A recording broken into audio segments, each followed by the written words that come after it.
Well, folks, welcome to one more edition of Politics on Random. Egberto Will is your host. Thank you so kindly for being part of the show. We are going to have a great show for you today. How was your Memorial Day weekend? I had a good Memorial Day weekend. Worked pretty hard on it, but you know what?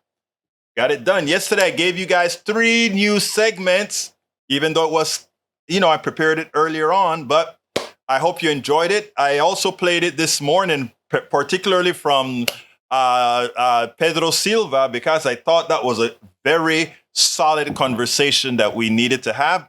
How's everybody doing? Welcome aboard, British MCP. Welcome aboard, Lee Grant. Welcome aboard, Carl Cox. Welcome aboard, May Wood. Welcome aboard, Paul Fleming Sr. Welcome aboard, E2247. And of course, our brother AVQ is in the house. He is here out watching on Twitch.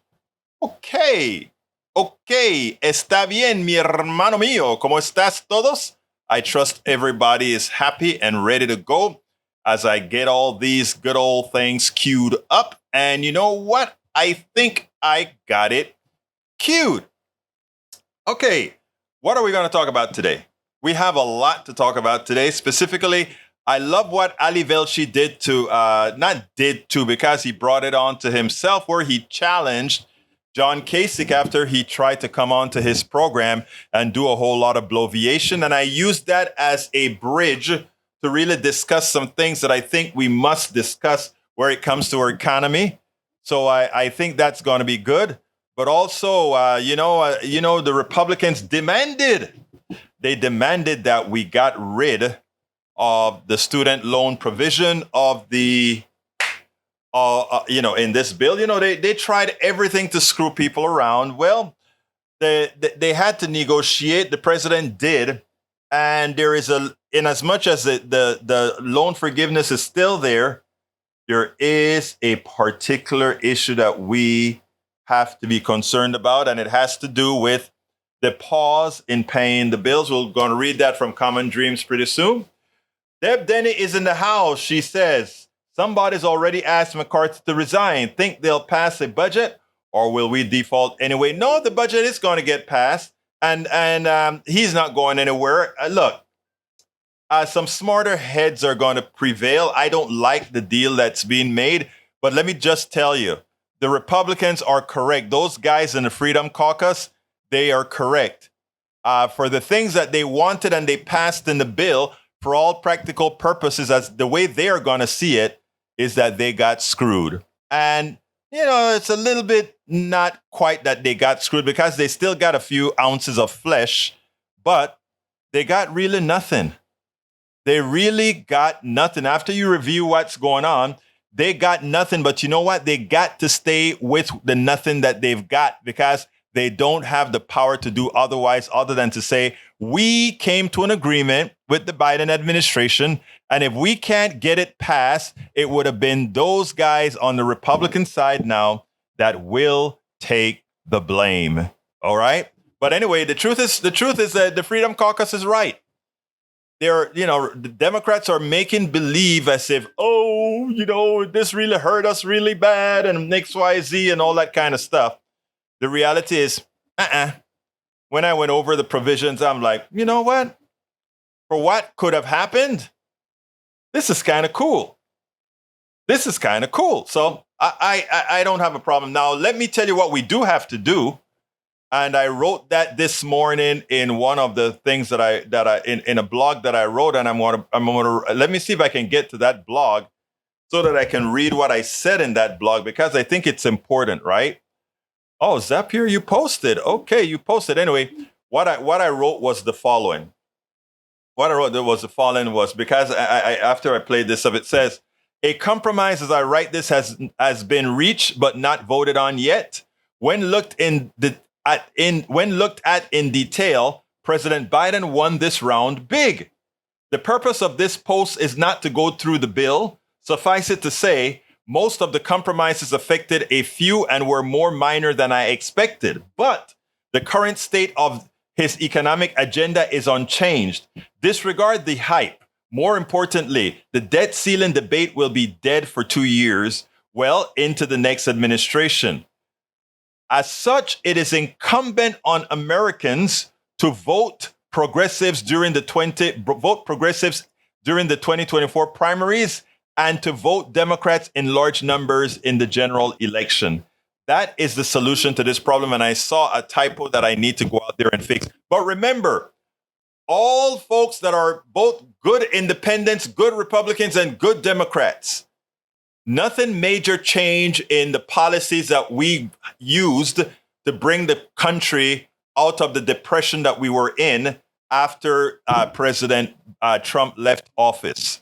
So the depression that he left us, the depression that the policies really created for the working class, I'm not talking about for the rich people, I'm talking about for the working class, that has been abated by tough negotiations on the Democratic side by the Democratic folks that the president has. Now, this isn't to say that I'm giving Biden a pass on policies. I am not. We have a lot more that we have to provide to the working class. We have a lot more that we have to provide to the poor. We have to make sure that we stop being a country solely for the purpose of the wealthy. All right, Bridge MCP says, May 25, 2023, Supreme Court weakens Clean Water Act protections. Generations will face repercussions of court's decisions to eliminate protections for more than half of 118 million acres of wetlands. 5 justices on this new conservative court narrowed the definition of waters of the United States, often referred to as WATUS, limiting the reach of the act, one of the most successful, effective, and widely supported pieces of legislation ever codified in the United States. The justices on the conservative court narrowed the definition of waters of the United States, creating confusion for regulators and communities by undercutting the legal definition of EPA's new science-based regulations as it applies to wetlands. The Socket decision undoes a half-century of progress generated by the Clean Water Act. Almost 90 million acres of formerly protected wetlands now face an existential threat from polluters and developers, said Earth Justice Sam Sankar. Earth Justice filed an amicus brief in this case on behalf of our clients, 18 tribes who rely on waterways for food, economy, and culture, to explain the importance of preserving precedent interpretations of Water Act and make it possible to protect those waterways. The court's decision rejects these concerns in favor of the regulatory approach that serves industry interests at the expense of people downstream who depend on clean water for their health, livelihoods, and life. But you know what, folks? The Supreme Court ruled, but here's where we come in. The private citizens of this country, now we should become the moral police of the corporate state. And what we must do is the waterways that we find pollution on, we get it, we get the measurement, we get donations from people to do the calculations of what they're throwing in there, and we go plant it all over media. They are polluting this waterway with this particular chemical that is doing this job. We can do better by doing these things. So yes, we've lost the battle in the Supreme Court, but in the interim, that's what we can do. We can get the funds necessary privately, from a dime here, a nickel there, 50 cents there, $5 here, $100 there. And then we find out where all these corporations, in fact, we may find more. All these because now we don't have we don't have the people who are paying off regulators. We do this research on our own. And then we plaster it around the world through bloggers and everybody else. This company is polluting. This company is doing this, XYZ.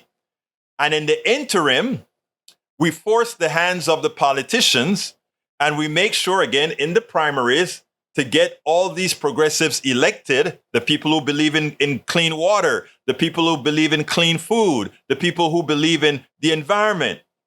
We get those people elected in the primaries. Folks, it's a lot of work. But if we really care about this country as we say we do, we will, and we will get those particular things done. It's on us now. It's on us. Screw the Supreme Court. It's a political body right now. Screw the Supreme Court. Melanie Keelan is in the house. Eric Hayes is in the house, as well as Deb Denny. Thank you so kindly for being here. What have we got here? Unbelievable story of healing inside and out, the Navy SEAL who almost died and overcame feeling sorry and pity and depression to see positively in life. You're going to have to tell me more. That doesn't say much, my dear Eric. State Farm, largest property insurance, pulls out of California. Pretty telling. Just like people, others do crime and other. No. Insurance companies will leave when they realize what's going on. Here's what's going on, folks. With droughts and fires and all these things that are created by the same corporate state. Think about this.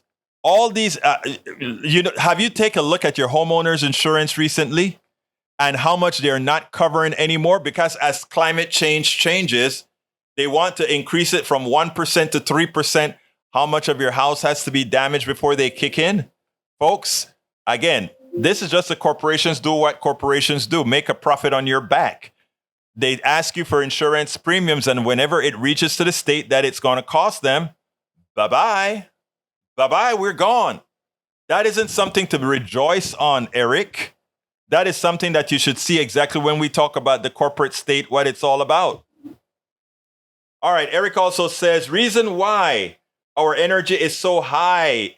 The sheer war on natural gas is an example. You keep believing the fallacies that they're telling you about the war on natural gas, the war on all these things. That's not true at all. Carl Cox says, no war on natural gas. Gas providers, companies, and public utilities are raising prices and costs to gouge customers. Now, that is a more accurate statement. All right, let's see what else we got here. Eric Hayes, have laws learned by... Okay, now let's go. Lee Grant says, Abbott signs bill to prevent biological males from competing in interscholastic college sports. This is a big gain for women and girls, and it's a big loss for science. All right, let's continue.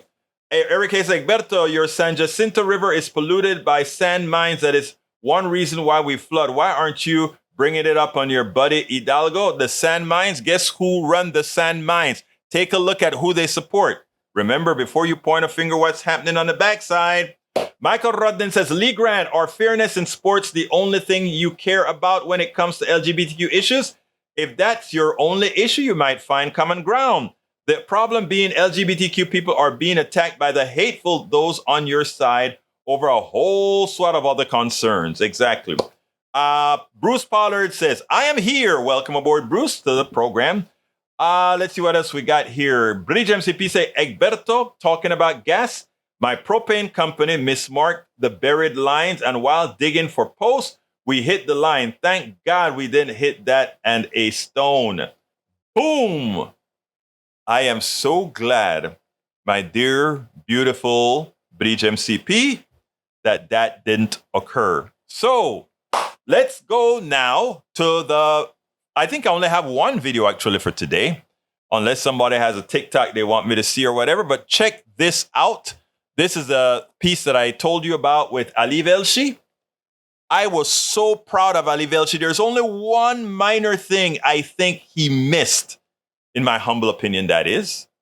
But he probably didn't even need to do it because I think he did a great job of refuting the fallacies of the economy as played by John Kasich. In the end, he got very, he went from being challenging John Kasich to eventually opening the door for dialogue. But I think the dialogue went quite well. So what I want to do is I need to make sure that if a call comes in, that I map. I don't think I remember to map Ali Velshi, and I just mapped Ali Velshi. So now we should do fine. Check this out, and we will take it on the other side.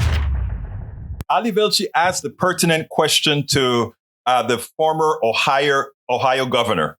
And the question is, or the statement was, I wish we treated the average American worker the way we treat companies. I want you to listen to this, and then we'll take it on the other side. Why then shouldn't we be looking at corporations who don't pay taxes and the very wealthy who get breaks? If you are a bus driver, a working stiff in this country, your tax rate as a percentage is higher than anybody else's. You have no write-offs. There's no ability to do anything. Why do we keep going for the least among us? Why don't we go for the strongest among us and raise some more money? Because that's the other way you can balance a budget. Raise money. If you raise money, Congress will spend the money. That's just a fact. Okay. Number one. Number two, when we talk about rich people, they're paying about, why do you think all these people are moving from New York to Florida? Because the amount of taxes they're paying is sky high. I was just told the other day, if you get a bonus over in New York, you work on Wall Street or something, 40% of it goes to taxes. I mean, how much should it be? Should it be 50? Should it be 60? At what point do people say they don't want to participate anymore or work that hard? So look at what's happening in the country. The fastest growing states in our country, Texas, over there in Florida, low taxes, Governor, but just horrible, look at any of them. Horrible places to live in terms of gun violence, in terms of being able to get an abortion, wait a minute, Ali. In case you're gay, in case you want to go to the library and get a book. I would much rather not live in these places, but I get you. They're cheaper. Taxes are really low, but they're kind of horrible places to live. You ever go to Florida? I mean, I understand as little as I can these days, but yes, I have to get there a lot. What is going on in Florida in terms of the cultural issues? I don't agree with the way they're approaching it, but people are going to Florida. It's not a horrible place, Ali. I mean, you don't want to say Florida's are fantastic. The restaurants are great. Horrible. But if you're gay or you're trans or you'd like your freedom to read books or have an abortion, it is actually a horrible place. Yeah, but what I'm saying to you is people are going there. You're getting off the subject. The subject is about taxes. And why don't we just raise taxes? And by the way, the only reason I'm talking about taxes, hold on. Wait a minute. Let me finish my point. The reason I'm talking about taxes is because you said people move to these places because of low taxes. I'm not disagreeing with you. Rich New Yorkers actually move to Florida because of low taxes. Yeah, because you're saying, why don't we raise why you live in a place? Look, what you're saying, Ali, is we could solve this problem if we just raise everybody's taxes, the rich people, the corporations. Now, look, sometimes, and there are provisions in the tax code, carried interest, that I have a lot of problems with.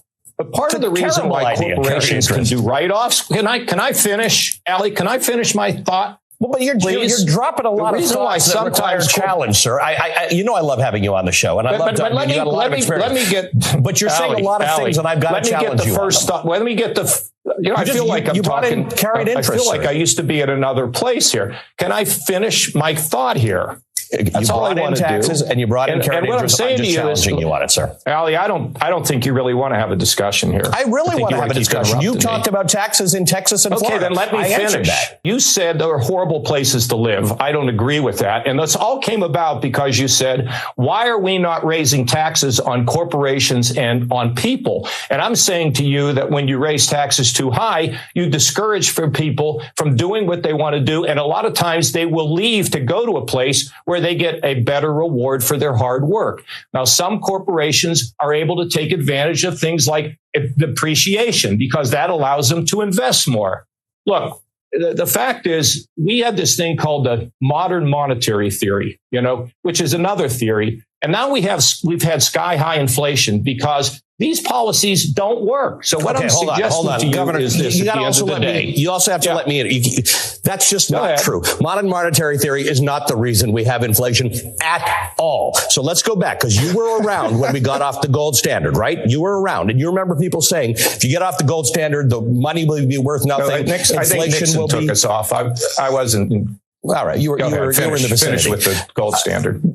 Okay, but we got off the gold standard. Everybody thought inflation would be sky high because you can't trust what the value of money is. Guess what? That didn't happen. The inflation is high today for very specific reasons that have nothing to do with modern monetary theory. Nothing whatsoever, right? Why is inflation high in the UK? Why is it high in Canada? Why is it high in other places? It's not modern monetary theory. You know that, sir. Ali, let me just suggest this to you. Larry Summers, Democrat, former Secretary of the Treasury, and a number of other Democrats warned that all this spending by the federal government was going to lead to inflation.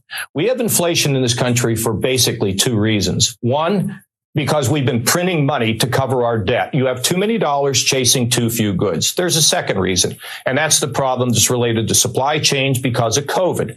But there's no denying that. Why do you think the Fed is raising interest rates? Why do you think they're trying to cut back? Because they know that the flow of dollars Too many dollars chasing too too few goods creates inflation. So look, I'm just back to the fact that the point I'm trying to make is, are there things that can be done to clean up the tax code? Absolutely. Are there things that can be done to clean up corporate welfare? I was in the middle of it. Of course there are. But at the end of the day, we just don't think the answer to this problem is just to raise everybody's taxes, and that'll somehow we're not fix talking it. about raising Because everybody's taxes. When they raise it, they spend it. Governor, we're not talking about raising everybody's taxes. Is it let's fair to raise you the that some taxes that you companies pay say. no taxes? Is that fair to you? It depends why Allie, it would depend why that is. In other words, if they've suffered losses because of investments, guess what? They don't pay taxes, okay?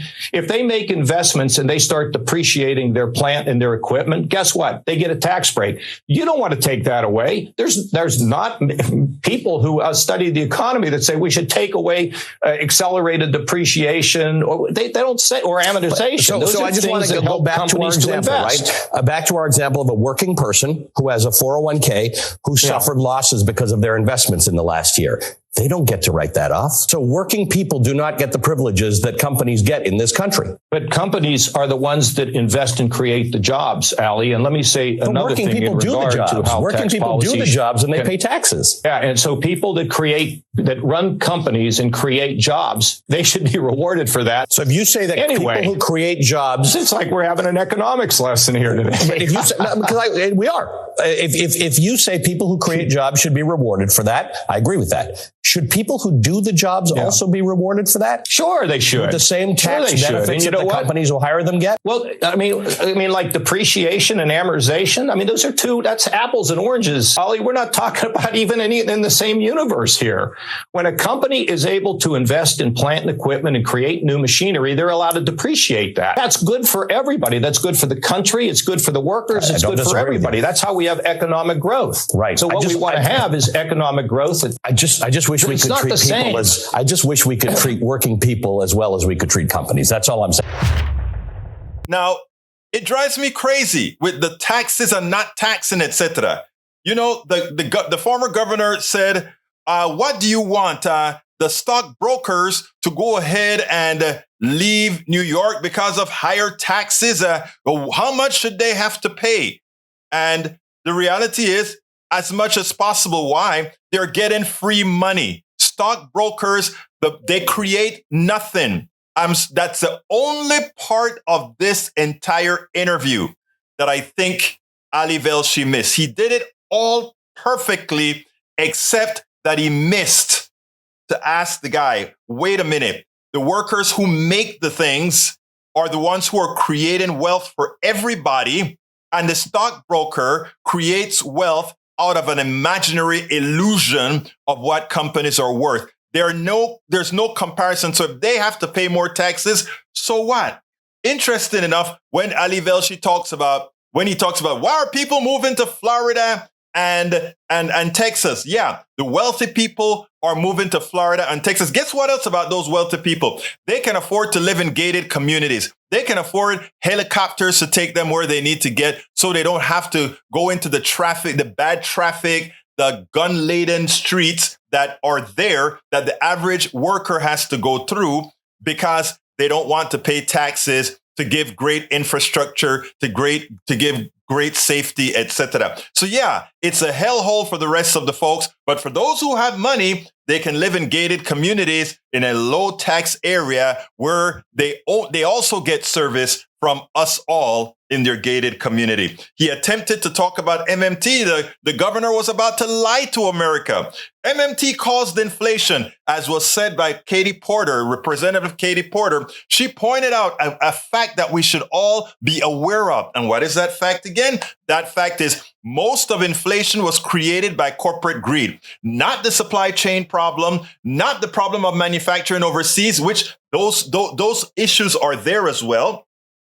But most of the inflation was based on corporate greed. And for all of those that are trying to blame administrations and others, they are pretty much hurting themselves because they are allowing corporations to continue with their behavior of raising prices. And then you know who pays for it? Not even the government. The government doesn't want to say, corporations, stop it. If you don't stop it, we'll tax it away from you. We'll tax those profits away from you if you don't stop raising prices. That's not what they do. They allow the corporations to maximize themselves on those on inflation, meaning they make more money for inflation, and they don't stop until they take more of your money. How do they take more of your money? The feds increased the amount of interest that banks are going to collect now. And as the banks collect more money and enrich themselves further, it reduced the amount of money that people can have to buy resources on the outside. And that causes the corporations then to say, okay, let's drop inflation a bit so people start back buying. It is a charade that we need to get around our heads what these people do. When he talks about, Larry Summers was saying, if you kept spending this money, the reality is we needed to spend more money. We needed to put more money in the hands of the working class. Why? Remember, over the last 40 years, they have been stagnant. While the wealthy few have been going up in their wages, they have been stagnant. We have productivity. We have efficiencies. We don't have shortages, as the governor tried to imply. We never had a shortage of gasoline. The prices went up. We never had a shortages of wheat. The price of bread went up. We had some issues with eggs for a while, but the prices of eggs pretty much stayed up high enough, higher than what the result of that pandemic that they had with the avian flu, etc., would have justified. Folks, we are being played, and we must understand that. And governors and Republicans like these guys and neoliberal Democrats who refuse to really accept the reality of economics are the ones who are causing us pain. When we go to our primaries in the next year, it is incumbent on us to elect the right progressives who are going to tell the truth about how the economic system really fails us, not by design. Well, actually, by design. And what we have to do is undesign the way it works and make sure that it works for every single working class American.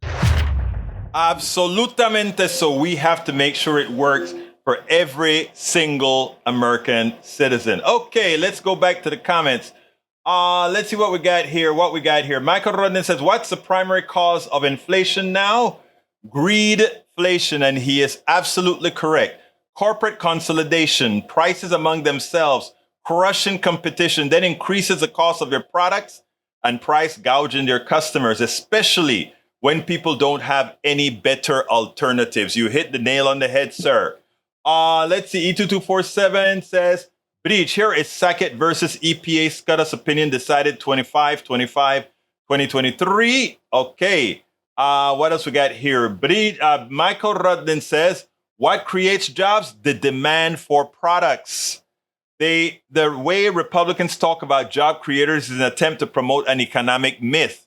And let's expand on that, Michael Rudden, because you're absolutely right. When we give tax cuts, right? We should be giving tax cuts and tax rebates to the poor. Let me tell you something about supply side economics. In other words, tax cuts for the rich, ensuring that the rich has, the breaks, etc. It's undemocratic. Why is it undemocratic? Here's what, and they are telling you it's undemocratic, but they don't tell you how. Let me explain how. I'm doing a TikTok series on this. Check this out. You go ahead and you give a tax cut to the job creators. That's what they call them, right? And why do they give the tax cuts to the job creators? Because they claim the job creators are going to build factories and do things to create jobs. But you must ask the question, how do you know what factory to build? It's not done democratically. Oh, I think the American people would like chocolate. I did a poll and somehow it says that they like chocolate. So we build a chocolate factory. Oh, I think they would love these electric cars of this style. So they build that factory. That's not how it works though, right? Let's say you have an inventor comes up with something. He builds a little factory. And let's say we give the monies to the average American citizen. The average American citizen says, this is democracy. I'll take my money and I'll buy, instead of buying wheat bread, I will buy barley bread. So we know we have to build barley bread factories.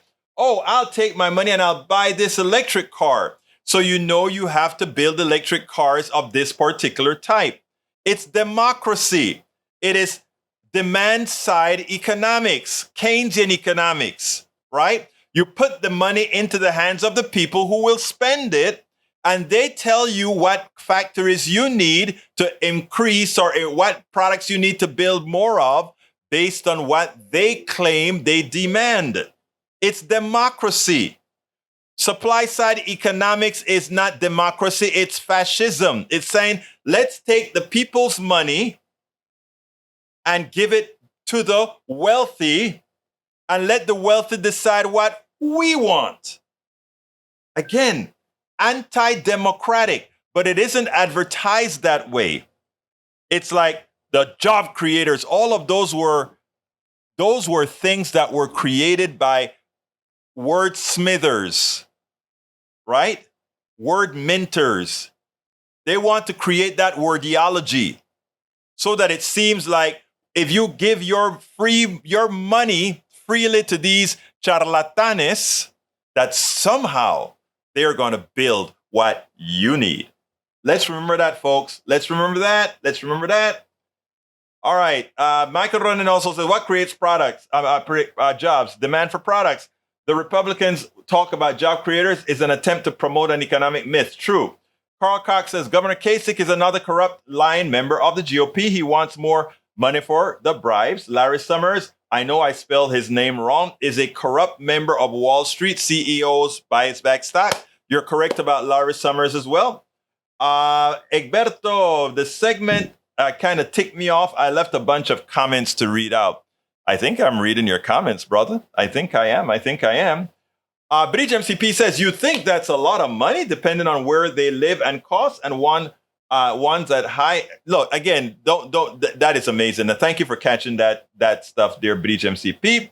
Lee Grant says, I'll never forget Velchi's most peaceful protest footage.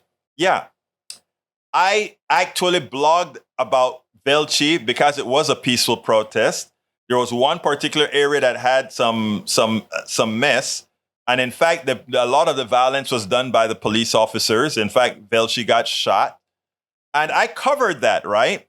And, you know, when the same video that I cut is the same video that Fox News used to say, look at what Velshi is calling a peaceful demonstration. And I used that same video to say, look at this peaceful demonstration.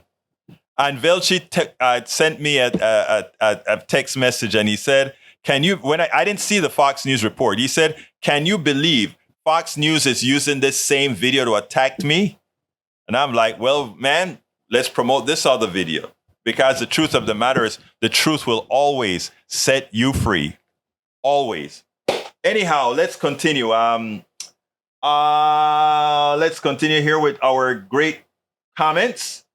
Let's see. Maywood says, no, he also missed the fact that it is the consumers who create jobs. Rich people and corporations only invest if there's a demand for a product. Muchísimas gracias por ver eso, Maywood. Maywood is absolutely right. But of course, we have Daniel Ledo, who says, so Egberto's logic is that people will leave safe New York over high taxes and move to dangerous Texas, where they will have to incur additional costs, insecurity, and helicopter rides to work. No, that's not what I'm saying at all. If you notice, what I also said in my piece is when these people move to Texas, they live in communities, gated communities. Some of them may pay more for security just for themselves, but they live in gated communities. And anybody who knows about gated communities, including some of them that we have in parts of Kingwood here, they get better police coverage as well that we pay for. You doubt it? Go to the gated communities in right around the block and see if you can get close and stay at the gate. See how quickly a police officer that we all pay for protect the gated community much better than it protect the rest of your area. So no, they move here because, yes, it's more dangerous, but they know as wealthy people in the areas that they will be in, they will be safer than everyone else. It's that simple, Daniel Ledo. And guess what, my dear brother? It doesn't require rocket science to figure it out. You live in it. Do you, disciples of the dark bald Marxists? I kind of like that name, the dark bald Marxists. Hey, guys, my call letters now are DBM. So from now on, it's Egberto DBM Willies. Wow, I love that, man. The dark, bald Marxist even listens to the diarrhea he spews from his mouth. Or does all this make sense to you? It should also make sense to you, Brother Ledo. But I like that. Hey, guys, who think I should call myself the dark, bald Marxist? Even though it doesn't describe me, but I mean, it doesn't, the M part doesn't describe me, but I kind of like the feeling of it. I am the dark, bald Marxist. Oh, wow. Anyhow, I love it. Love you, Ledo. You continue to keep me amused, and you continue to allow me to fix the questions that you put out there, or the statements that you put out there. I thank you so kindly for that, because you don't know how many people, Mr. Ledo, you have just educated. You have just allowed me, for the thousands that are going to view this broadcast, you have allowed me to expand the horizons. Thank you so kindly, Daniel Ledo. Breach says, can't afford to move, think outside of the box. Paul Fleming says, if every American that could work has a job, we still would have a shortage of about 4 million people. And you know what? There are people clamoring to work because of the displacement that our policies have caused in Central and South America. That we have the workforce if we wanted to do it. But of course, we have the evil folks who are going to use all kinds of ways to get around it. Okay, what else we got here? Carl Cox says, Daniel Ledo's trying to make this personal. Let me see if I can get something onto the... Oh, I love that, Mr. Who is this? Who put this on the screen? Let me go put this on the screen. Because anytime, my peeps always have some... It's not even bait at this point. You got that right. All right, conservatives, no matter the party, politicians are the reason for income inequality. Another problem is that too many gullible people believe that God loves the wealthy, hates everyone else. But you know what, Carl Cox? That's why we have Politics Done Right, and that's why we have a lot of other independent media like this to kind of refresh people's minds, to kind of let folks know it is okay. It's going to be okay. It's going to be okay. Paul Fleming says the job creators are only as good as the people they employ. Wow.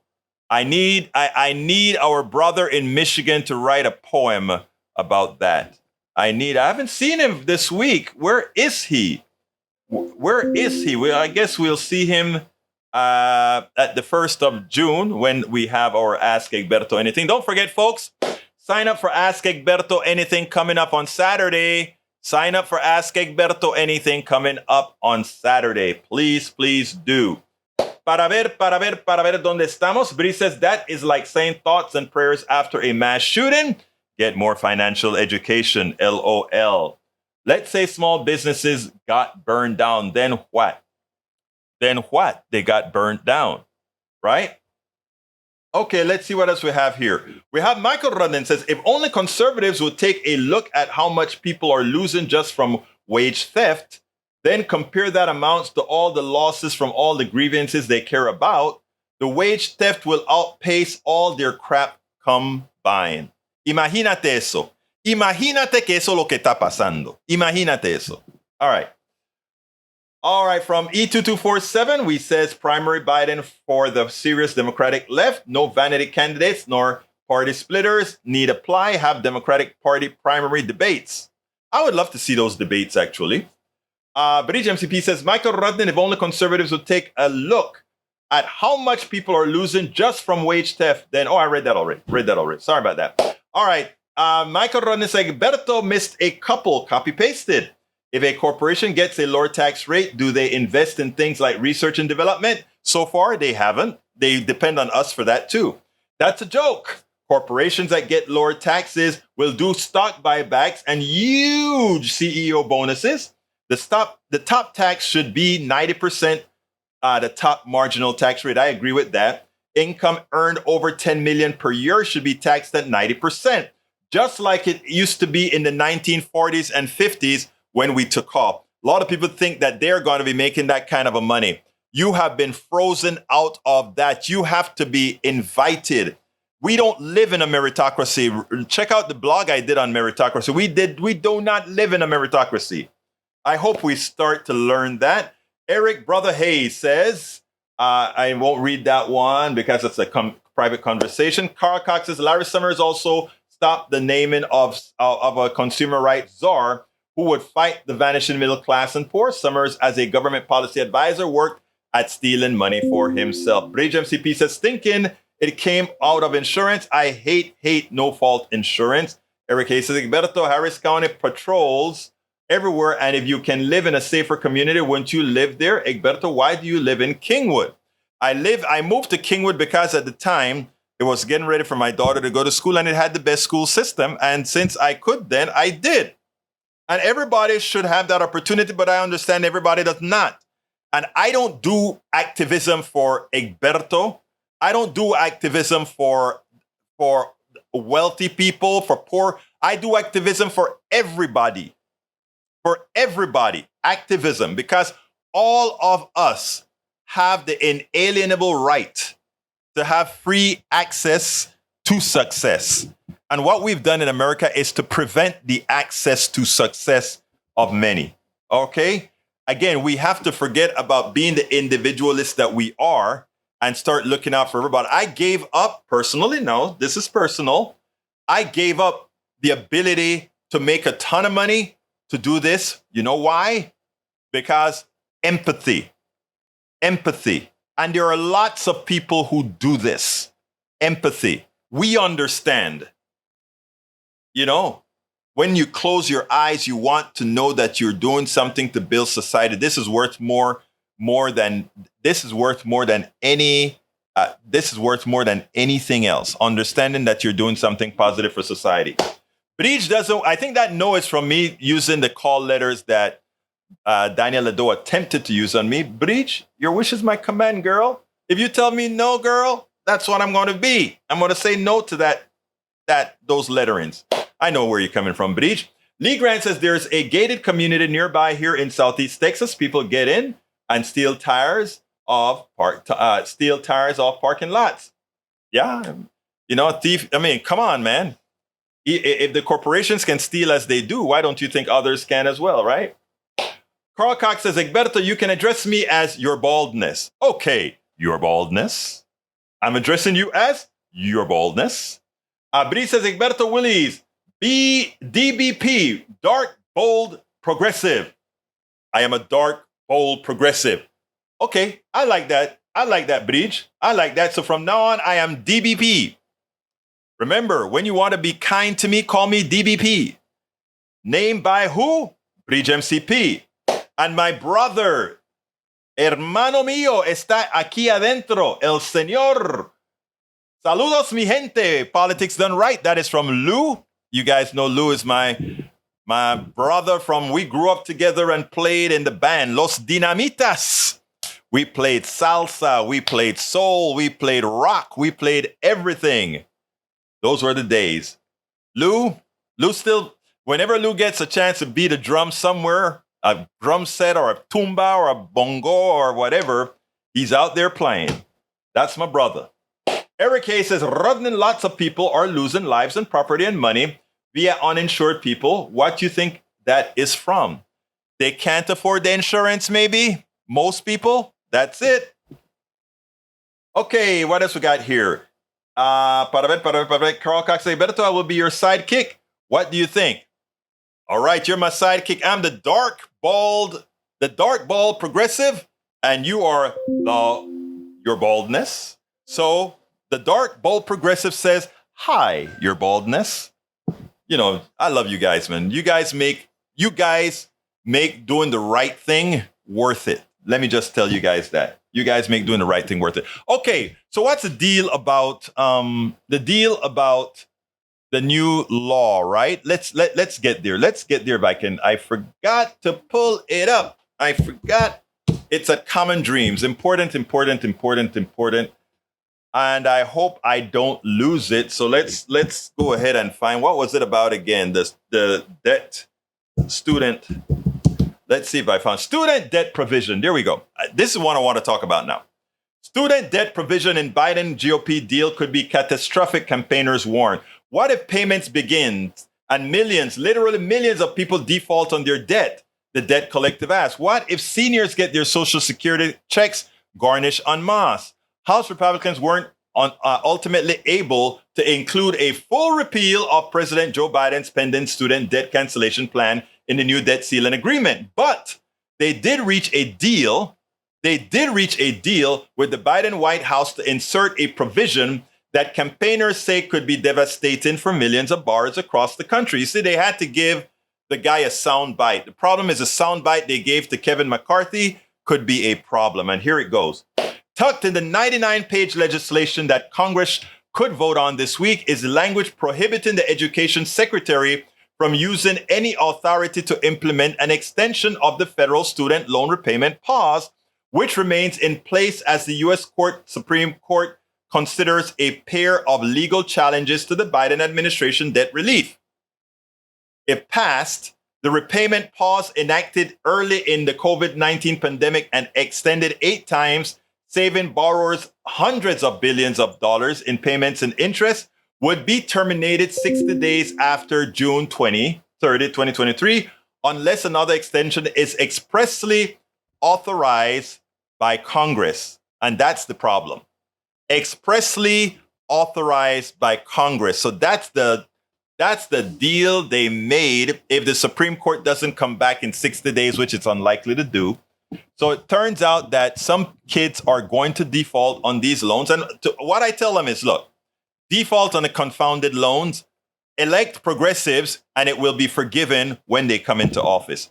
House Speaker Kevin McCarthy, who attended California State University, Bakersfield, when tuition and fees or inflation was adjusted adjusted 1982, wasted little time in touting the provision as he made the media rounds over the weekend, declaring to Fox News appearance that pause is gone if the debt ceiling bill passes. In other words, I am going to cause those people who went to college pain. I will cause them pain. Guess what? The deal that we did with Biden, we caused those college students pain. This has huge and catastrophic financial implications for 50 million people. The Debt Collective, the nation's first debtor union, wrote on Twitter. The Biden administration already pledged to end the student loan repayment pause 60 days after the Supreme Court decides the fate of student debt cancellation, or 60 days after June 30, whichever comes first. The debt ceiling agreement codifies that pledge into law, potentially complicating the White House abilities to authorize another pause if the Supreme Court agrees with the right-wing challenger's deeply flawed legal case and strikes down the administration debt cancellation plan. The Debt Collective pointed to that possibility last Monday, noting that Biden administration was gearing up to resume payments because they were going to simultaneously cancel lots of debt.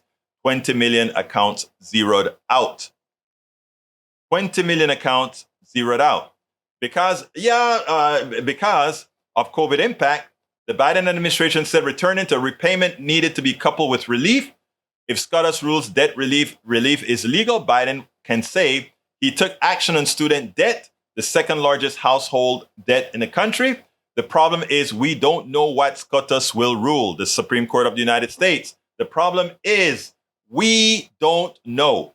Education Secretary Miguel Cardona insisted that under the new agreement, the Biden administration would still retain the ability to pause student loan payments should that be necessary in future emergencies. Again, we may have to create an emergency for that. But Debt Collective warned that it would take the Biden administration weeks or months to implement another pause. If it decided one was needed, the administration could also choose not to try to implement another freeze if millions struggle to make payments. What if payments begin and millions, literally millions of people default on their debt. The debt collective asks, what if seniors get their Social Security checks garnished en masse? Due to funding shortfalls, the Education Department doesn't expect to have the capacity to begin collecting student debt payments again until October. So there you go. Different ways to skin a cat. So what do you do, folks? Start electing progressives so that we can get rid of the cancer that is what has occurred. I'm not going to read the rest. You guys can take your reading that. All right, let's continue. Let's see what we got here from you guys coming in. Egberto, I read that one already. PDR Posse with DBP, Egberto. I love that. British MCP. Carl Cox says, go to college in Canada. No, go to college in Germany. Germany believes in education. Even foreigners, if I recall correctly, can go to Germany, learn some German, and go to college in Germany for free. Remember, when we say you go to college for free, it's not a giveaway. It's enhancing education. And knowing that an educated person who has affinity for Germany is good in the long run for Germany. Same thing for the United States if we would start thinking outside of the box. But we don't. You are buying votes. Everybody buys votes, Mr. Hayes. We're not buying votes. We're saying if you vote for me, these are the good things that will happen to you. The corporation says if you vote for me, they tell the corporation if you vote for me, we'll give you tax breaks. That is buying the votes, not for a few pennies, but that is buying the votes on the order of billions. So let's get honest. If we really want to be, that's all we got to do. Michael Rudden says Congress with the Republicans holding the House will block any new social safety net programs. This is a Republicans' pattern when they're in power. They spend like there's no tomorrow, mostly on the benefit of the rich. When Republicans are out of power, they push for austerity via balanced budgets. They are not good faith actors in this regard. And that's why it's good that Biden conned them. And I repeat, Biden conned them with this. Well, he didn't con them. McCarthy knew he didn't stand a chance. And McCarthy couldn't allow a default. So McCarthy said, please, Biden, please give me a way out. Biden said, okay, we'll put these little things in here and give you a chance to go out there and brag about it. I'll tell Democrats not to say, hey, this is a lot better than we thought. I'll tell them to go on the down low. And after we pass the bill, we'll go on national TV and we're going to say, look, we protected Americans. Remember, the Freedom Caucus ain't all that smart. All right, let's continue. Paul Fleming says going to college for free is where most of the job creators come from. That's true. Michael Rudden said there are numerous nations which offer free colleges for everyone, including American foreigners. Brazil as well, if I recall correctly. I don't know about for foreigners, though. Pretty sure you still have to pay for housing, food, etc. But it's less than most college. And if you go to a place and live like a place in Brazil or one of those places, you can actually get pretty cheap. You can get it pretty cheap. So that is where we're at. Anyway, folks, we're coming close to the end of the show. And I want to ask all of my peeps for several things here. I'd like for you to look. I want to start reinvigorating two of our platforms. Okay, and these two platforms are. I get some pains in my eyes sometimes. I don't know if it's the new lens that I have in there shifting or not. But I'd like for you to support, if at all possible, to join our Patreon. Become a patron. I am very, very behind on all our support. We've spent a lot of time building support for KPFT a few weeks ago. I need support on the patrons. So I ask you so kindly, if you have the wherewithal, please become a Patreon. That is politicsdoneright.com/Patreon. Patreon is spelled Patreon.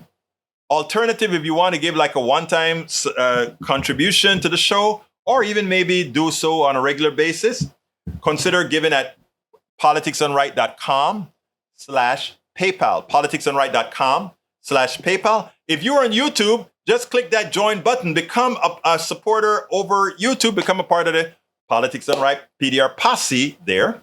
Alternatively, folks, I have all the different ways in which you can support the program located at politicsdoneright.com/support as soon as I can find it. Donde está politicsdoneright.support? I'm getting drunk? No, there it is.